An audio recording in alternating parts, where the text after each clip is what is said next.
പലപ്പോഴും വളരെയധികം ചർച്ച ചെയ്യപ്പെട്ട, വളരെയധികം വായിക്കപ്പെട്ട, ഒരുപാട് പതിപ്പുകൾ വിറ്റഴിഞ്ഞ പല കൃതികളും മോഷണമാണ് എന്നുള്ള ആരോപണങ്ങൾ.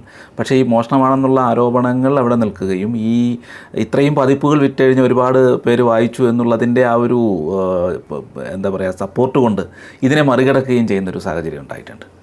തീർച്ചയായിട്ടും ഈ പതിപ്പുകൾ എന്ന് പറയുന്നത് പലപ്പോഴും നമ്മളെ കബളിപ്പിക്കുന്നതാണ്.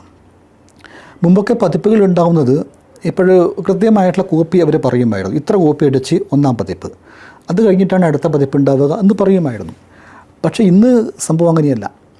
ഇപ്പോൾ 10 കോപ്പി അടിച്ചാൽ ഒരു പതിപ്പാണ്, അടുത്ത 10 കോപ്പി അടുത്ത പതിപ്പാണ്. അപ്പോൾ നമ്മൾ പതിപ്പിൻ്റെ എണ്ണം നോക്കിയിട്ട് ഇത് വായിച്ചാൽ അങ്ങനെയാണ് പലപ്പോഴും ഇതൊരു അനുഭവം ഉണ്ടായിട്ടുണ്ട്. എനിക്കല്ല, എൻ്റെ ഒരു സുഹൃത്തിന് അനുഭവം ഉണ്ടായിട്ടുണ്ട്.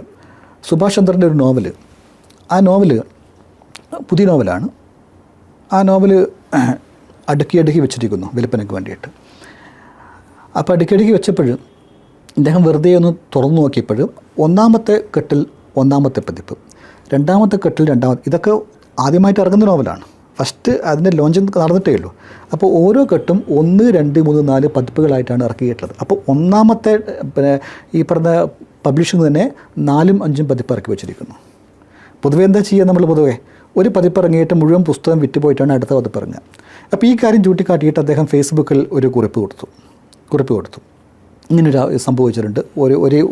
ഒരു പുസ്തകം ഇറങ്ങുന്ന ആ ദിവസം തന്നെ 5ഉം 6ഉം പതിപ്പുകളായിട്ട് കിട്ടുന്നു. നിമിഷ നേരം കൊണ്ട് ആ പേഴ്സ് പിൻവലിക്കേണ്ടി വന്നു അദ്ദേഹത്തിന്. അവിടുന്ന് വിളി വന്നിട്ടുണ്ടാവും, പിൻവലിച്ചു അദ്ദേഹം. കാരണം ഇതാണ് ഈ പതിപ്പിൻ്റെ പതിപ്പ് നോക്കിയിട്ട് നമ്മൾ പുസ്തകത്തെ വിലയിരുത്തുകയോ പുസ്തകത്തിൻ്റെ വിൽപ്പനയെ മനസ്സിലാക്കുകയോ ചെയ്യുന്ന അബദ്ധമാണെന്നാണ് ഞാൻ മനസ്സിലാക്കിയിട്ടുള്ളത്. ഒരുപാട് പതിപ്പ് ഉണ്ടായിരിക്കാം തീർച്ചയായിട്ടും, പക്ഷേ ആ പതിപ്പ് നോക്കിയിട്ടില്ല നമ്മൾ.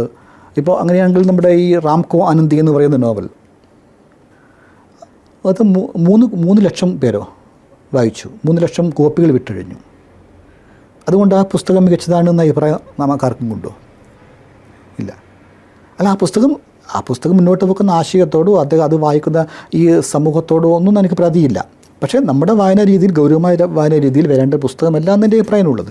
പക്ഷേ അത് പുസ്തകമേ അല്ല, അത് അങ്ങനെ വിമർശനമൊന്നും അത് പാടില്ല. പലരും പറഞ്ഞു ഇങ്ങനെ കൽപ്പറ്റ നാരായണനൊക്കെ പറഞ്ഞു അങ്ങനെ പുസ്തകം പ്രോത്സാഹിപ്പിക്കാൻ പാടില്ല എന്നൊക്കെ പറഞ്ഞു. അതിലൊന്നും അഭിപ്രായം എനിക്കില്ല. അതും വായിക്കാനുള്ള അവസരം കൊടുത്തല്ലോ, ജനങ്ങളെ കൊണ്ട് വായിപ്പിച്ചല്ലോ പുസ്തകം.